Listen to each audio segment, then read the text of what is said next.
A Tiger King villain goes down, arrested but still able to abuse animals. How's that? Our PETA Tiger King specialist breaks down the problem on the PETA Podcast.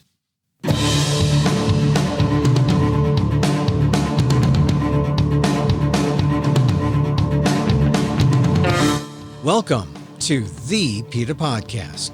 I'm Emil Guillermo, your host for this inside look at animal rights. Brought to you by PETA, the largest animal rights organization in the world. On today's episode, you may have heard of Doc Antle, one of the villains in the latest iteration of the Tiger King series on Netflix, but no one expected him behind bars. This month, Antle, 62, and 4 others were arrested in Myrtle Beach, South Carolina on 10 counts of trafficking wild animals like cheetahs and chimpanzees. They're also accused of laundering more than $500,000 in cash in connection with smuggling people across the Mexican border. Brittany Peet, PETA's Deputy General Counsel for Captive Animal Law Enforcement, that spells out CALE, tells me that Antle's arrest was a surprise considering his long record of abuse going back 30 years and still being able to stay in business. Pete said the problem has always been the USDA's failure to do its job, to shut down Antle's animal businesses that sell abuse as entertainment. The arrest was brought on by U.S. Fish and Wildlife and the Justice Department. Will the USDA do its job now? Here's my conversation with Brittany Peet on the PETA Podcast. You really can't underestimate what a huge deal this is. Doc Antle, who is, to be clear, not a doctor. His real name is Bhagavan or Kevin. He just identifies as a doctor, I guess, but he is absolutely not. He does not have a PhD. He does not have any sort of medical degree. He was thought to be sort of untouchable among the animal exploiter crowd. Even after other Tiger King villains fell, Joe Exotic, Tim Stark, and Jeff Lowe, there were a lot within even the animal protection community who thought that, well, Doc Antle will never go down. He's untouchable. He's very rich. He's insular. Thanks in part to PETA's persistence, to be sure, really appears to be going down. He's facing multiple charges in Virginia state court relating to alleged wildlife trafficking and cruelty to animals there. He was recently charged with 2 additional felony wildlife trafficking counts in Virginia. He'll face trial over those charges next year. And he was indicted on 10 federal charges, including money laundering and trafficking charges relating to cheetahs, red-ruffed lemurs, and a chimpanzee. If he gets out of this, he'd be like Houdini or something. It would be a real escape artist. But let's go back to the idea that people thought he was untouchable. His real name is Bhagavan, which sounds South Asian.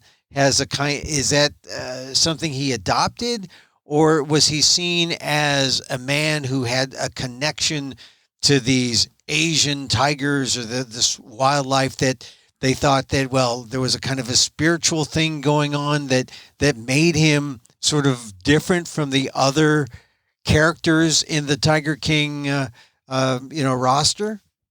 Yeah, so anyone who watched the most recent iteration of Tiger King, which is the 3 Doc Antle episodes on Netflix, and if you haven't, you definitely should. Though that tells the story of Doc Antle having grown up in this community in Virginia called Yogaville, and it was run by a charismatic Indian man who, as it comes out in the documentary, had a number of conflicting views, and as it turned out, had been accused of sexual assault by multiple women, and had relationships with multiple women at one time. And Doc Antle seems to have been this man's mentee. And then as we see in that latest iteration of Tiger King, Doc Antle now himself has been accused of sexual assault by multiple women. He is not yet facing charges for any of those allegations. But that's where the Bhagavan name comes from. And throughout his life, he has changed the names of the multiple partners, the multiple women who are his romantic partners, changing their names to things like Moksha and China, names again that evoke a kind of exoticism. Like an Asian, yeah. Well, it seems like he collected these women sort of like he collected these animals in some ways. I mean, I think that there are definitely parallels to that. One of his romantic partners, Moksha, is now a co-defendant with Doc Antle in relation to the trafficking of endangered cheetahs. Yeah, and it just seems like the whole thing becomes sordid. When you consider the animals, and then you consider the humans that he lured into his realm, into his circle. How did Doc Antle find himself in this situation where the charges came forward? All these felony charges. Was there a whistleblower? Well, a lot of it seems to have started with PETA, as I'm sure will come as no surprise to anyone. Several years ago, PETA was pushing hard for the state of Virginia to investigate a roadside zoo called Wilson's Wild Animal Park, where animals, including lions, tigers, and bears, were being held in absolutely atrocious conditions. The Virginia Attorney General's office has an animal law unit, which executed a search warrant at Wilson's Wild Animal Park and ended up confiscating 119 animals, I believe, and charging the owner with multiple counts of cruelty to animals. And when they executed that search warrant, as is typical, they also appear to have confiscated electronic devices, we assume, and records. And so we assume that that's where the Virginia Animal Law Unit, either that or through interviews with the owner, learned that the owner had engaged in, or that the owner had sold lion cubs to Doc Antle. And so that's what resulted in those initial charges. Through their investigation into this case, the Virginia Animal Law Unit, in cooperation with South Carolina authorities, then executed a search warrant at Doc Antle's facility in Myrtle Beach. And news reports indicated that multiple electronic devices were confiscated during that seizure. And so one can assume that evidence that the Virginia Animal Law Unit obtained from those electronic devices and records that reflected federal crimes were turned over to the federal government. What did he have going there in Myrtle Beach? Describe the activities and how they, translated into these felony trafficking charges. So the bread and butter of Doc Antle's business at his roadside zoo called Myrtle Beach Safari is hands-on encounters with wild animals. And Antle goes even further than Joe Exotic or Jeff Lowe or Tim Stark did. He's not just offering encounters with baby big cats. He's allowing members of the public to swim with juvenile and sometimes even adult big tigers, to interact with deadly predators who weigh hundreds of pounds. He also offers encounters with baby chimpanzees. He has an elephant named Bubbles, who for the right price you can go swimming with in the river on the property. And like all of these Tiger King villains, when you run a business like this, and even though he doesn't only offer encounters with baby animals, he certainly does offer encounters with baby animals. And so when you do that, you need a constant supply. He was trading with others within the animal industry, allegedly to buy and sell these animals. And careful as he may have been for many years, he's finally been busted. You mentioned Bubbles, the African elephant. I mean, Bubbles was imported from Zimbabwe. She's been called one of the loneliest elephants in the U.S. because of, she's exploited. She doesn't have contact with other elephants, but people could swim with her and ride on her. And that was her job. That was her life. And it still is. Unfortunately, even as Antle is out on bond on these multiple charges of cruelty to animals and wildlife trafficking, he is right now, as we speak, still exploiting animals and making money from their cruelty. He was arrested, but he's not incarcerated, so I guess he was out on bail? Right. He was granted a $250,000 bond on the federal charges. He was required to surrender his passport because he was deemed a flight risk. He's basically under compound arrest. He's required to stay on the Myrtle Beach safari property and has a GPS tracking device on his body, presumably an ankle monitor. So he's got restrictions on him, but no restrictions on the very activity that he's being charged felonies with. That's right. Yeah. So, and that's one of the overarching issues here is, certainly one of them is, where is the USDA in this? Even as we all knew that these activities were going on, the U.S. Department of Agriculture is the one that has access to the records that even PETA doesn't have access to through the public records request process. And PETA has submitted complaint after complaint over the years relating to Antle's the dangerous encounters that he allows between big cats and the public.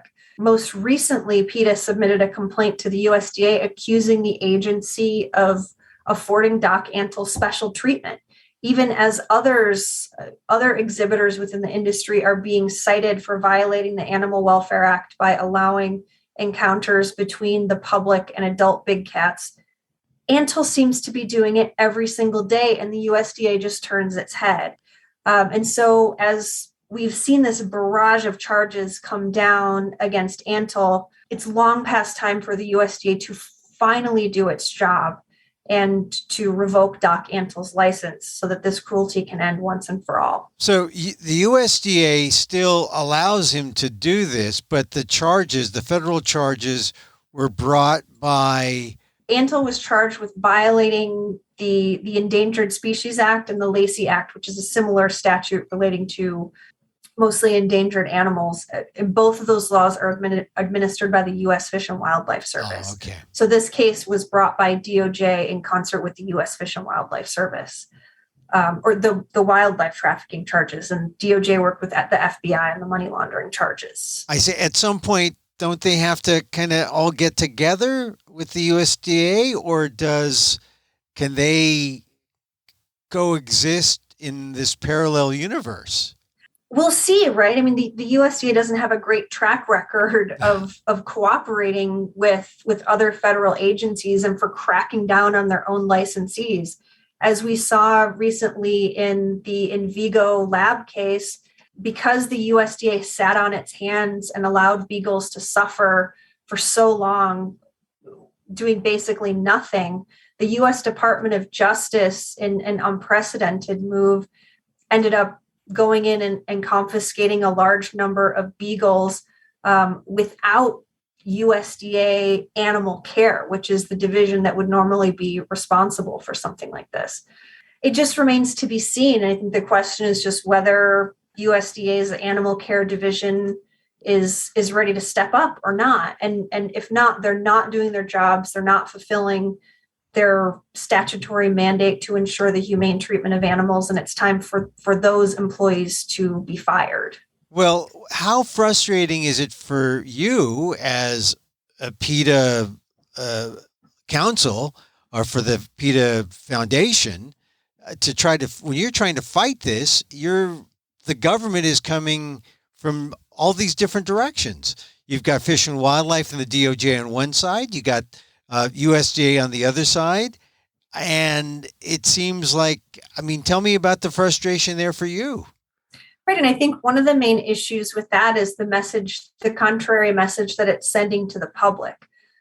Because PETA is trying to communicate to the public, and this is the position that DOJ and the U.S. Fish and Wildlife Service have taken too, that big cat cub petting is cruel, full stop. That because the big cats have to be separated from their mothers right after birth, it's traumatic to both the mothers and the big cats. And PETA has proven that in federal court, and we have federal precedent under the Endangered Species Act for that the U.S. Department of Justice adopted in its own case against Jeff Lowe. Meanwhile, the USDA still hasn't caught on to that and still allows big cat cub petting, even though it's been found to have violated this other federal law. PETA is attempting to address that. We recently submitted a petition for rulemaking to the USDA, calling for what we call it would be a new section or new category of protections under the Animal Welfare Act for animals that we call large carnivores. And so that would include big cats, bears, wolves, and hyenas. And it would incorporate into those specific regulations a ban on all cub petting and a ban on premature maternal separation of large carnivores, so that the USDA would finally be, the USDA's Animal Welfare Act would finally be consistent with that federal precedent under the Endangered Species Act. So the rules are also in conflict. It's not just the agencies. The rules are not quite in sync. Right. The Animal Welfare Act does not reflect both current ESA precedent, which holds that big cat cub petting violates the ESA, as well as other federal government positions. The U.S. Department of Justice and the U.S. Fish and Wildlife Service both took the position in their litigation against Jeff Lowe, that their civil litigation against Jeff Lowe, that conduct violates the ESA. Well, so if the rules aren't quite in sync yet, and PETA is trying to change the rule at the USDA level, so I guess there are some people at the USDA who think they're doing their jobs absolutely correctly. They would be wrong about that, despite the fact that the Animal Welfare Act doesn't currently explicitly ban big cat cub petting. It does explicitly violate the Animal Welfare Act for Antle to allow members of the public to engage in public contact with adult big cats. And PETA would also take the position that some of the more general standards under the Animal Welfare Act would arguably prohibit big cat cub petting right now as it stands as well, including because licensees who violate other federal laws are ineligible for licenses. So there are a lot of different arguments that the USDA could and should use before they actually, or while they're taking the step of adopting these new regulations to explicitly ban the conduct that they could use to crack down on the industry. What do you think creates this conflict? Is it a generational thing? Is it a matter of different administrations? Is it just a kind of old-fashioned thinking at the USDA? Or what do you think it might be? You've been fighting these folks for a while now. Honestly, the only explanation that I can think of is that it's rotten apples at the top of the USDA animal care administration. The administration is the same. It's still the Biden administration oversees both the USDA and the U.S. Fish and Wildlife Service. The U.S. Fish and Wildlife Service seems to be doing its job. the U.S. Department of Justice seems to be doing its job. It's the USDA that's dragging its feet and allowing these animal abusers to continue exploiting animals. And is it possible that, as you look at Doc Antle's record, my God, you look at his history, you've got incidents going back to the 1990s, 1990, 1991, about an event at a Tennessee high school in 1990 in October. He allowed people, Antle allowed people to pose with a tiger, a photo shoot in New Hampshire, October 9th, 1991. I mean, all these violations, and it seems like he's continued to do these things since then. Absolutely. The USDA has cited Antle repeatedly throughout the years, but they've never taken action yet to revoke his license. And, and so PETA is saying the time for that is now. Time for that is now after 30 years, it seems. That's a generation of abuse. And it's long past time for this to have happened. They've sat on their hands now long enough, and they have to do it now. And it should be easy for them, now, given that the state of Virginia and the U.S. Fish and Wildlife Service and the U.S. Department of Justice have already taken the first steps against Antle. So it should be easy for the USDA to step in and do their job now. But it remains to be seen whether they will. So the fact that Antle is, a Tiger King character, a Tiger King villain, perhaps Antle couldn't hide from, say, the wrath of the Fish and Wildlife Service and the Department of Justice, and their action may ultimately force the USDA's hand? That's what we're hoping. And I think that the Tiger King factor within all of this puts a lot more pressure on all of these agencies to do their jobs aggressively, because all of this is playing out in the public eye. And so hopefully it will force the USDA to do its job. We saw that happen in Jeff Lowe's case, where the USDA actually did pursue a case against him and revoked his license to exhibit animals. But so far, we're hearing crickets from USDA and Doc Antle. They seem to still be providing him with that special treatment, rolling out the red carpet, despite all of these federal and state charges that are hanging over his head. And so when there is this conflict, once again, the message to the public, do you see that happening where the public is confused? Yes, it does. It does a real disservice to the public. The government needs to be sending a unified message here, because people who want to engage in these types of activities, they will be talked into it however they can. And so if the USDA is giving them an open, and we hear this from people all the time, well, if he was that bad, then the USDA would have shut him down. Unfortunately, we know from our work that couldn't be further from the truth. But members of the public don't realize that, and they assume, however falsely, that these government agencies are doing their jobs. So you have the public, and they're sort of deluded because they see an action by the government. But how about people who want to get into the business and traffic and, offer the animals themselves to other members of the public? I guess it encourages them that, hey, we can still be in this business. For so many years, there were absolutely no consequences for people who were engaged in the big cat cub trade. We didn't see until Joe Exotic. We saw virtually zero prosecutions of people who were trading in big cats for the public encounter business. But the seal seems to have been broken with Joe Exotic. He's sitting in prison right now, in part because of his animal trafficking activities.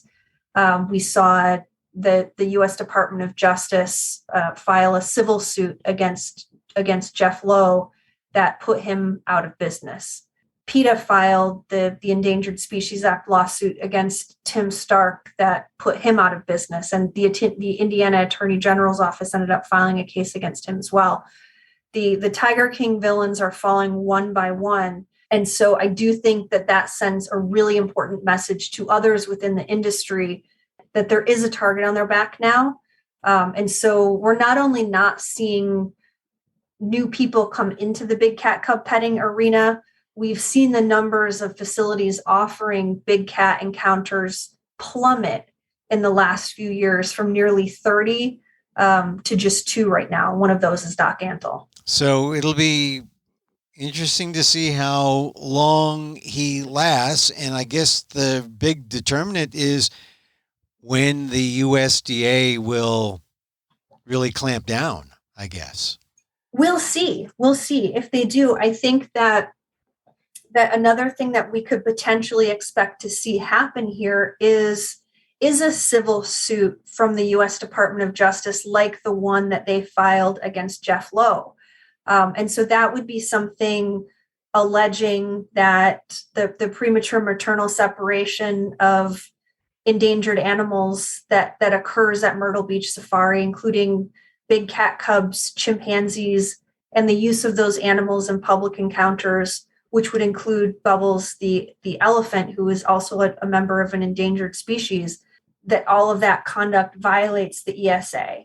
And if the DOJ files a suit like that, that could lead to a civil forfeiture of all of the ESA protected animals at the facility, which is what we saw happen in Jeff Lowe's case. So I'm keeping my eyes out for that and hoping that will happen, because I just don't have any faith that the USDA will do its job. Thankfully, the U.S. Department of Justice has an awesome record on these cases now. And they definitely have, as you put it, an awesome record, thanks to the urging and how PETA has exposed these roadside zoos and these proprietors. That's right. And PETA laid the groundwork for these cases in our lawsuit against Tim Stark, where we got that first ever ESA precedent about the big cat cub petting industry, which the DOJ relied on explicitly in its case. And ESA, of course, Endangered Species Act. Yes. And so until we see this, maybe a civil suit coming and maybe some action on the part of the USDA on the felony charges against Doc Antle, we're going to have to rely on the public knowing that they should not patronize Doc Antle in Myrtle Beach, and nor should the public patronize any proprietor of a roadside zoo anywhere in the United States. We know that horrific things are going on at Myrtle Beach Safari.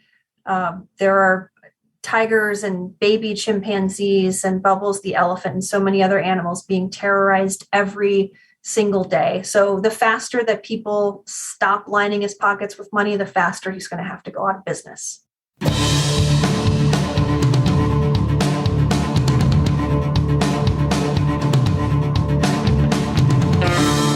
Brittany Peet, PETA Deputy General Counsel for Captive Animal Law Enforcement, spells out kale on the arrest of accused animal trafficker Doc Antle, one of the stars in Netflix's Tiger King series.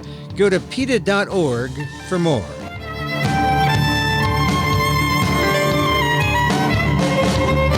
And that's our show for today. Thank you for listening. Don't forget to send a link of this show to your friends and tell them you like the PETA Podcast.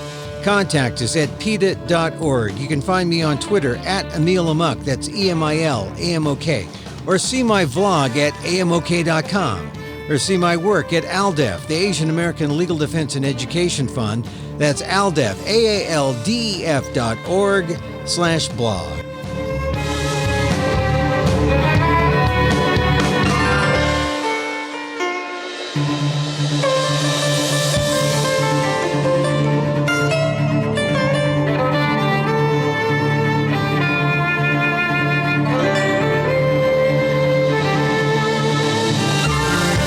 Once again, thank you for listening. Check out all our episodes on your favorite podcast app or on Apple Podcasts, where you can subscribe to as well as rate and review the show. It helps get the word out about the issues you care about.